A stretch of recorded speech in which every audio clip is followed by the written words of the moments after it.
చర్చల పేరు మీద ఈరోజు పాలమూరు రంగారెడ్డి ఎత్తిపోతలకు అనుకూలంగా నిర్ణయాలు వచ్చి ఉమ్మడి రాష్ట్రంలో మా ప్రాజెక్టులకు మీరు ఎలాంటి అభ్యంతరాలు పెట్టకండి, మా కడుపు కొట్టకండి అని వాళ్ళ మీద ఒత్తిడి తీసుకొచ్చి ఈరోజు ఒక కొలికి పట్టుకొచ్చినాం అధ్యక్ష. ఒకవేళ మీరు పాలమూరు రంగారెడ్డి ఎత్తిపోతలు శ్రీశైలంలో కట్టేది కొత్త ప్రాజెక్ట్ అని అభ్యంతరం పెడితే మేము తక్షణమే పాత ప్రాజెక్ట్ అయిన జూరాల నుంచి పర్ డే 2 టీఎంసీలకు 70 టీఎంసీలు జూరాల నుంచి వచ్చిన ఎంబడే పట్టుకొని జూరాల నుంచి చక్కగా పాలమూరు రంగారెడ్డి నల్గొండకు తరలిస్తాము. అప్పుడు ఎవరంటే వస్తారో చూస్తామని ఆంధ్రప్రదేశ్కు చెప్పిన చరిత్ర, నిటారుగా నిలబడి వాళ్ళకి చెప్పిన చరిత్ర మాది అధ్యక్ష. ఆయన నాయకత్వంలో పనిచేసిన నేను ఆ నాయకత్వాన్ని కాదు, ఆ పార్టీనే కాదని వదులుకొని తెలంగాణ ప్రజల కోసం కాంగ్రెస్ పార్టీలో చేరి తెలంగాణ ప్రజల్ని మెప్పించి ఒప్పించి తెలంగాణ రాష్ట్రానికి ముఖ్యమంత్రి అయిన నేను తెలంగాణ 4 కోట్ల ప్రజలకు ద్రోహం చేస్తున్నా అధ్యక్ష.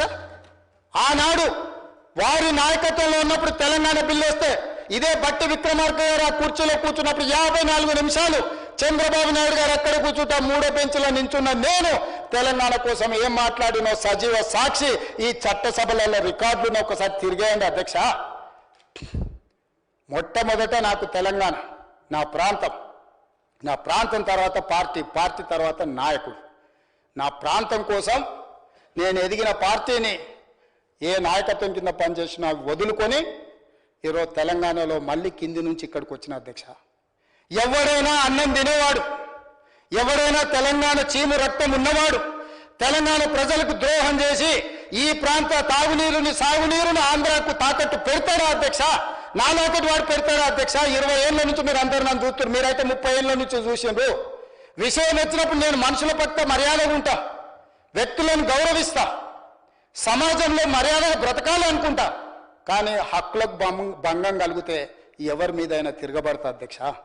ఈరోజు తెలంగాణ నీటి హక్కుల కోసం నిలబడి కొట్లాడి వ్యూహాత్మకంగా ఎత్తుగడలతో తెలంగాణకు నీళ్లు సాధించాలి, ప్రాజెక్టులు పూర్తి చేయాలి, ఈ తెలంగాణ సస్యశ్యామలం చేయాలి. పాలమూరు బిడ్డ నల్లబల అడవుల నుంచి వచ్చి ఆ ప్రాంతానికి రేపు చచ్చిన రోజు ఆ మట్టిలో కలిసే రోజు ఏమి సమాధానం చెప్పాలన్న ఆలోచనతోటి ఈరోజు పాలమూరు రంగారెడ్డి ఎత్తిపోతల ప్రాజెక్టును పూర్తి చేయడానికి నేను కంకణం కట్టుకొని బయలుదేరితే తాడు బొంగరం లేని ప్రతి వాడు ఈరోజు ఏదో ఒకటి మాట్లాడతాడు.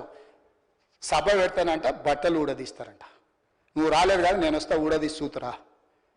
మాట్లాడేటప్పుడు ఒళ్ళు దగ్గర పెట్టుకొని మాట్లాడమని చెప్పుండ్రు అధ్యక్ష. మీరు నాకు మాటలు రాక కాదు, మర్యాద సంస్కారము సభ్యత అడ్డం వచ్చి నేను మాట్లాడట్లేదు అధ్యక్ష. ఇవన్నీ మాట్లాడితే వస్తే లెక్క బరాబర్ చెప్పేటోని అధ్యక్ష. ఈరోజు ఈ వేదిక మీద నుంచి స్పష్టంగా తెలంగాణ ప్రజలు నా చిత్తశుద్ధి పట్ల నమ్మకం విశ్వాసం ఉన్నది. చచ్చిన తెలంగాణ కోసం చేస్తాం, పోరాడిన తెలంగాణ కోసం పోరాడతాం, ఈ మట్టిలోనే కలుస్తాం, ఈ ప్రజల కోసమే పని చేస్తాం. ఇది మా అందరి కమిట్మెంట్ అధ్యక్ష, నా ఒక్కరిది కాదు. వీళ్ళందరికీ నాయకుడిగా మాకు ఏమైనా ఉండొచ్చు, భిన్న అభిప్రాయాలు ఉండొచ్చు మా అందరికీ. తెలంగాణ నీళ్ల విషయంలో, తెలంగాణ నిధుల విషయంలో, తెలంగాణ అభివృద్ధి విషయంలో మాకందరికీ ఏకాభిప్రాయం 100% నిక్కచ్చిగా నికార్సుగా ఈ తెలంగాణ కోసం నిలబడతాం, తలబడతాం తప్ప ఎవరికి తల వంచము.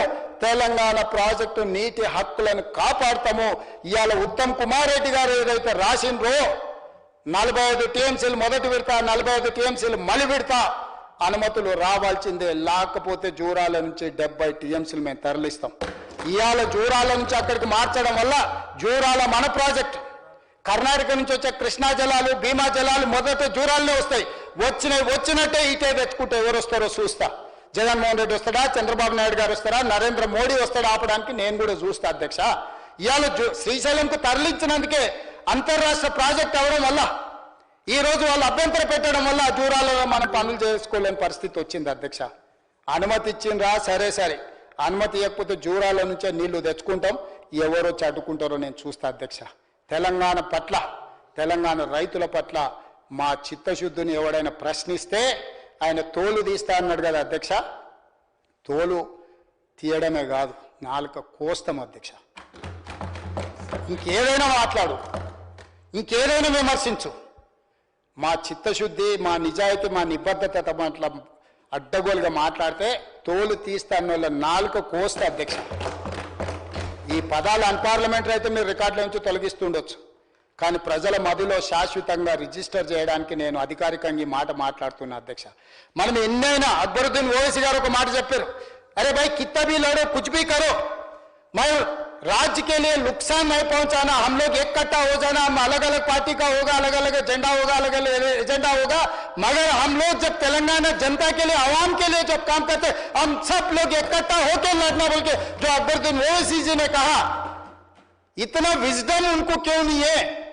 हम सरकार में हम कुछ कर, 10 साल आपको मौका दिया, आप कुछ नहीं किए। 2 साल से हम कोशिश कर रहे हैं पानी लाने के लिए, परमिशन लाने के लिए, क्यों हमको मौका नहीं दे रहे? हमको बार बार बेइज्जती करने के लिए तुम शल्य सारथ्यम जो कर रहा है, क्यों कर रहा है? किसके लिए? किसके मेहरबानी के लिए? क्या बोलना चाह रहे हैं चंद्रशेखर राव जी?